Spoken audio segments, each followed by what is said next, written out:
এবং রামপুর হাট থেকে আমাদের বজরঙ্গী ভাইদেরকে এবং যে সনাতনী ভাইরা আজকে এখানে এসেছেন আপনাদের সকলকেই আন্তরিক শুভেচ্ছা এবং ধন্যবাদ জানাই। আপনারা সবাই জানেন আমরা গত 20 তারিখ বাবা তারকনাথের ধাম তারকেশ্বর থেকে আমরা বাবা আদিনাথের শিবলিঙ্গ নিয়ে রওনা হয়েছিলাম। আমাদের গন্তব্য হচ্ছে মালদার আদিনাথ।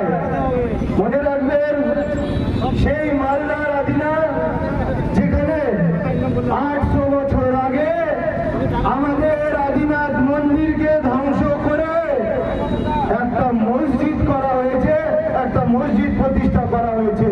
সেই মালদার আদিনাথ আমরা 800 বছর পরে আমাদের বাবা আদিনাথকে প্রতিষ্ঠা করতে চলেছি আগামী 27শে জুলাই শ্রাবণ মাসের 2য় সোমবার।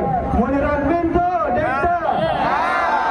কত তারিখ? 27শে জুলাই শ্রাবণ মাসের 2য় সোমবার।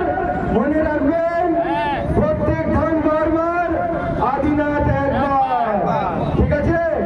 আমাদের আদিনাথ বাবাকে যেইভাবে মক্কায় আমাদের কাব্যেশ্বরকে বন্দি করে রাখা হয়েছে ওইভাবে আদিনাথে আমাদের আদিনাথ বাবাকে ধ্বংস করেছে। কিন্তু আপনারা জানেন বাংলায় এখন জিহাদি সরকার নয়, বাংলায় এখন সনাতনীদের সরকার এসেছে।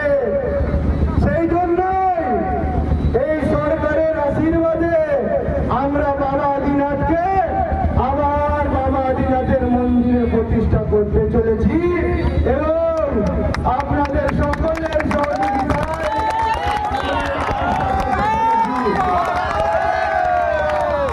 মনে রাখবেন এই আদিনার ভিতরে ঢুকে একটা কুলাঙ্গার যে আমাদের বাংলায় গুজরাট থেকে এসেছিল তার নাম ছিল ইউসুফ পাঠান। সে ওই আদিনা মন্দিরে ঢুকে ফটো তুলে, যেখানে ফটো তোলা নিষিদ্ধ সেখানে ফটো তুলে বলেছে ওটা নাকি আদিনা মসজিদ। যেই দিন সে এই পোস্টটা করেছিল সেই দিনই আমি তাকে চ্যালেঞ্জ করেছিলাম ইউসুফ পাঠানকে কি যেই দিন পালা বদল হবে তুই যদি নিজের মায়ের দুধ খেয়ে থাকিস তাহলে এটা মন্দির কি মসজিদ তো দেখিয়ে দেবি, আর বাংলার হিন্দুরাও দেখিয়ে দিবে মন্দির কোনটা আর মসজিদ কোনটা। আজকে দেখুন বাবার আশীর্বাদে আমাকে 28 দিন জেল কাটিয়েছিল এই জিহাদি মমতা সরকার। তাও আমি বলেছিলাম আদিনাথ মন্দির ছিল, মন্দির থাকবে, কিন্তু এই কুলাঙ্গার ইউসুফ পাঠান যদি নিজের মায়ের দুধ খেয়ে থাকে আর একবার মালদার আদিনায় এসে দেখায়, মালদার আদিনা থেকে যদি ও ফেরত চলে যায় আমিও হিন্দুর বাড়ির সন্তান নয়।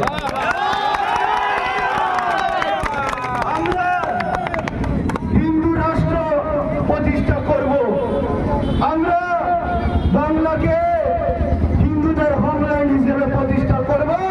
তার জন্য 27 তারিখে আমরা আশীর্বাদ নিতে যাচ্ছি। মনে রাখবেন বাংলা আগে হোমল্যান্ড হবে হিন্দুদের, আর বাংলায় পথ দেখাবে হিন্দু রাষ্ট্র কিভাবে করতে হয়। আজকাল আপনারা দেখছেন টিভি মিডিয়ায় কিছু কিছু দেশ বিরোধী শক্তি যারা দেশকে ভাঙতে চায় তারা ককরোচ জনতা পার্টির নামে দেশে বিশৃঙ্খলা ছড়াচ্ছে, তারা দেশে অরাজকতা ছড়াচ্ছে, তারা দেশে হিংসা ছড়াচ্ছে, আমাদের মোদিজিকে গালি দিচ্ছে।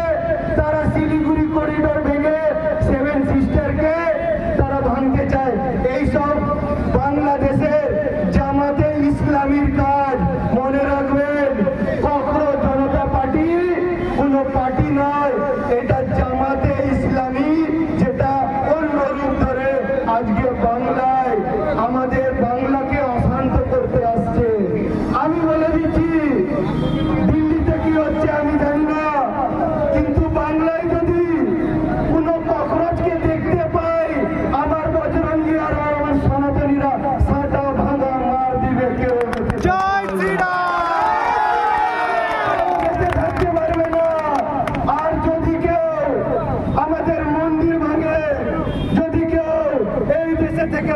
মাতরম বলতে পারবে না, যদি এই দেশে থেকে মোদিজি সম্মান করতে পারবে না, এই দেশে থেকে শুভেন্দু অধিকারী সম্মান করতে পারবে না, তাদেরকে বলে দেই আমাদের বজরঙ্গী আর সনাতনীরা তোদেরকে নদী পার কিভাবে করাতে হয় ভালো করে জানে, বেশি সময় লাগবে না।